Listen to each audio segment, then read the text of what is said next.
નમસ્કાર મિત્રો, સ્વાદ સંહિતામાં આપનું સ્વાગત છે. લાસ્ટ વિડીયોમાં બાકી રહેલો પરિચય આજે પૂરો કરીશું અને બીજી એક સિમ્પલ રેસીપી, એની પાછળના સાયન્ટિફિક રીઝનો અને ટિપ્સ આપીશું. તો ચાલો આપણે શરૂઆત કરીએ.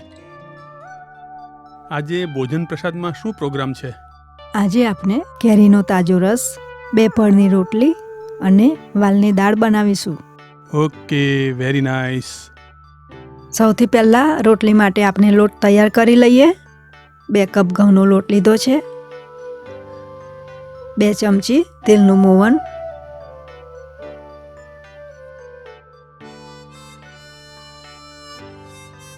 અને જરૂર મુજબ થોડું થોડું પાણી લઈ અને આપણે લોટ તૈયાર કરી લઈએ. લોટ વધારે કઠણ નહીં અને ઢીલો પણ નહીં એવો તૈયાર કરવાનો છે. લોટ તૈયાર થાય એટલે થોડું તેલ લગાવી અને મસળી અને આપણે એને ઢાંકી દઈશું.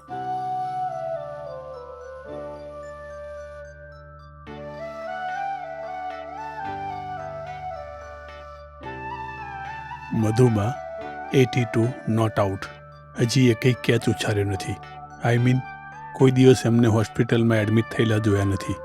એમને શેકેલી મકાઈ ભાવે છે, અમને બંનેને બાફેલી ભાવે છે. મિત્રો, મકાઈની સિઝનની શરૂઆત થઈ ગઈ છે. અમે તમારા માટે મકાઈની ડ્રાય ચટણીની રેસીપીનો વિડીયો બહુ જ જલ્દીથી બનાવી રહ્યા છીએ. મિત્રો, એ રેસીપી તમને ક્યાંય જોવા નહીં મળે. હું અને સુનૈના આ બાફેલી મકાઈ ખાઈશું, અને જો પેલી નટખટ આજુબાજુમાં ફરતી હશે તો એને પણ આપણે મકાઈ ખવડાવીશું. લ્યો, આવી ગયા. ચાલ હવે નખરા ના કર.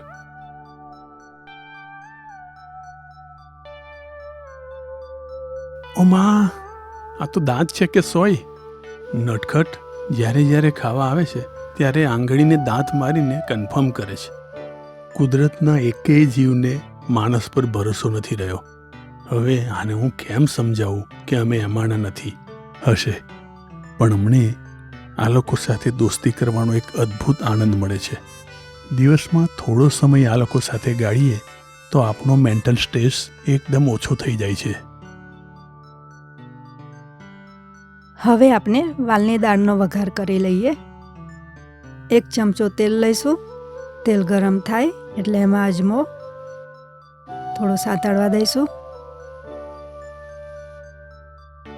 ચોપ કરેલું લસણ એડ કરીશું. લસણને આપણે થોડું શેકાવા દઈશું. મિત્રો, પહેલાંના જમાનામાં કેરીની સિઝનમાં સાંજે રસ, આવી 2 પળની રોટલી અને હંમેશા વાલની દાળ જ હોય. લીલા મરચાંના ટુકડા નાખીશું. અને એ રિવાજ અમે આજે પણ સાચવી રાખ્યો છે. એની પાછળ એક મોટું વૈજ્ઞાનિક કારણ છે, એ હું તમને આજે જણાવીશ. બધું બરાબર શેકાઈ જાય એટલે 1 ચમચી હળદર એડ કરી લઈએ. આપણે 500 ml પાણી રેડીશું. આપણે એમાં દાળ ઉમેરી લઈએ. વાલની દાળને આપણે કલાકથી પલાળી રાખી છે.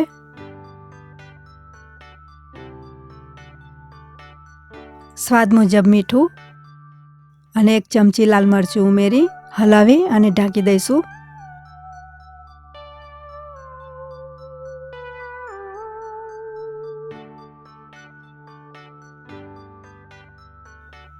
આપણે મીડિયમ ગેસ ઉપર 3 વિસલ વગાડીશું.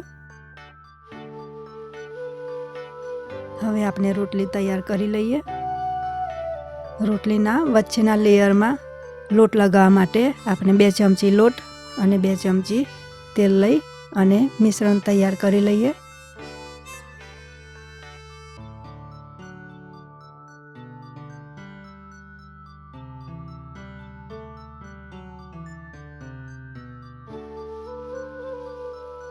મિશ્રણને થોડું પાતળું રાખવાનું હોય તો એમાં જરૂર મુજબ તેલ એડ કરી લેવું.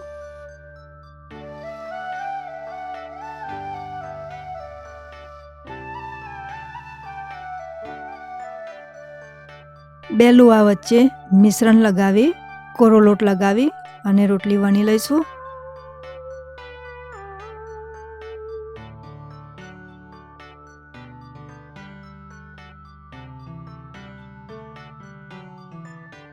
રોટલીને થોડી વણ્યા બાદ પલટાવીને ફરી વણીશું, જેથી રોટલીને બંને સાઈડના પડ એક સરખા થશે.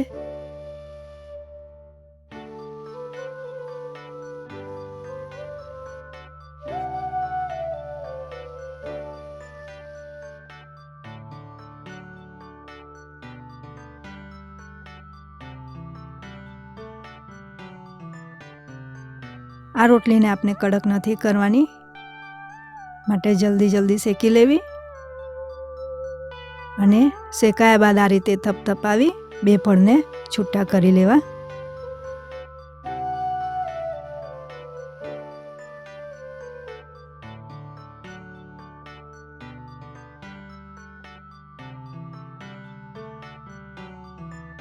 ગરમ રોટલી ઉપર આપણે ઘી લગાવી દઈશું.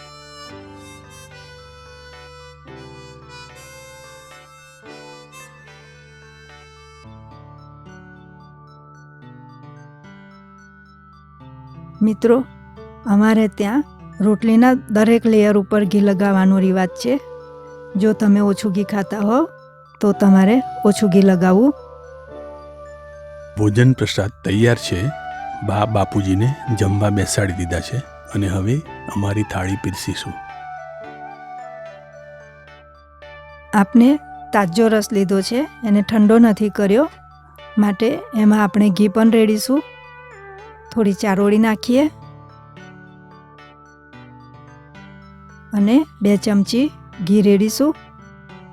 કેરીનો રસ તાજો કાઢવો, એને ઠંડો નહીં કરવો અને એમાં 2 ચમચી ઘી નાખવાથી રસનો ગ્લાયસેમિક ઇન્ડેક્સ નીચો જાય છે, જેથી શરીરમાં ગ્લુકોઝનું પ્રમાણ વધવામાં ઘટાડો થાય છે.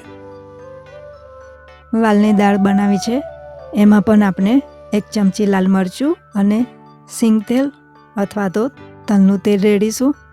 આપણે સાથે ચોળાનું શાક પણ બનાવ્યું છે.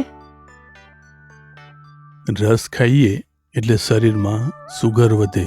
સુગર વધે એટલે શરીર એને બેલેન્સ કરવા માટે પ્રોટીનનો ઉપયોગ કરે, એટલે પ્રોટીન ઓછું થાય. વાલની દાળમાં પુષ્કળ પ્રોટીન હોય, એટલે જ્યારે આપણે વાલની દાળ ખાઈએ ત્યારે શરીરમાં રહેલું પ્રોટીન એમનું એમ રહે.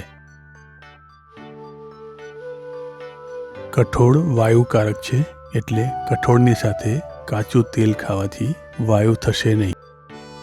મિત્રો, જો તમારા જીવનમાં ફિઝિકલ વર્ક ના હોય અને તમે રેગ્યુલર એક્સરસાઇઝ ના કરતા હોય તો તમારે આવા ફૂડને ભૂલી જવા.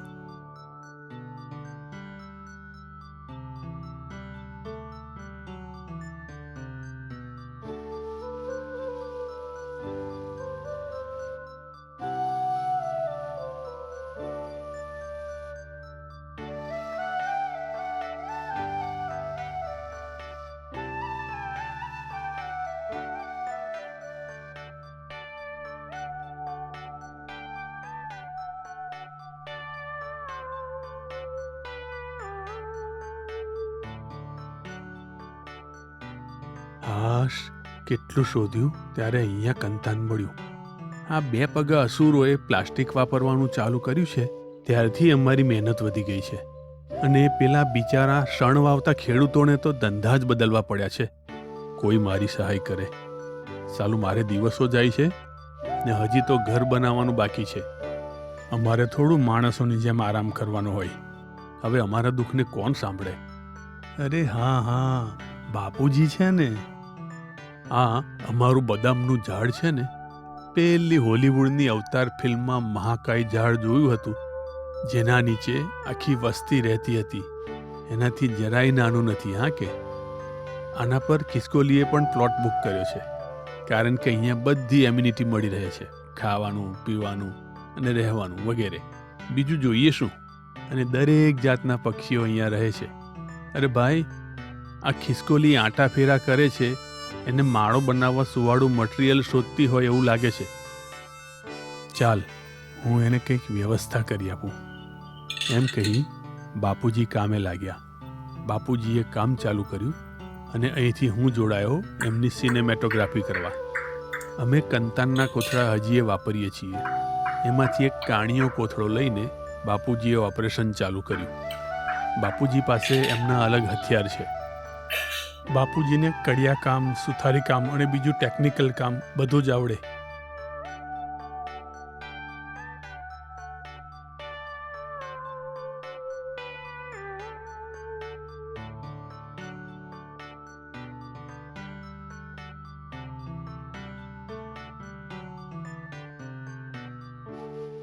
આ બુલબુલની આતંકવાદી જોડીએ 2 વખત ખિસકોલીનો માળો તોડી પાડ્યો છે.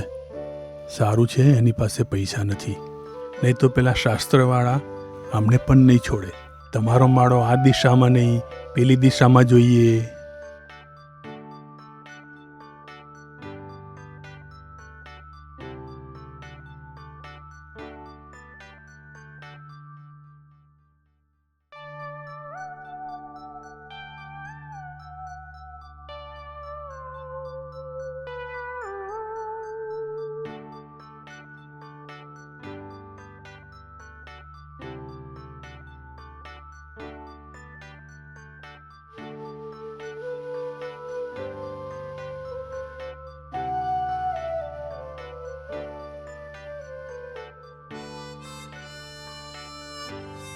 આખરે અમારું પેન્ટ હાઉસ પૂર્ણતાના આરે આવી ગયું છે.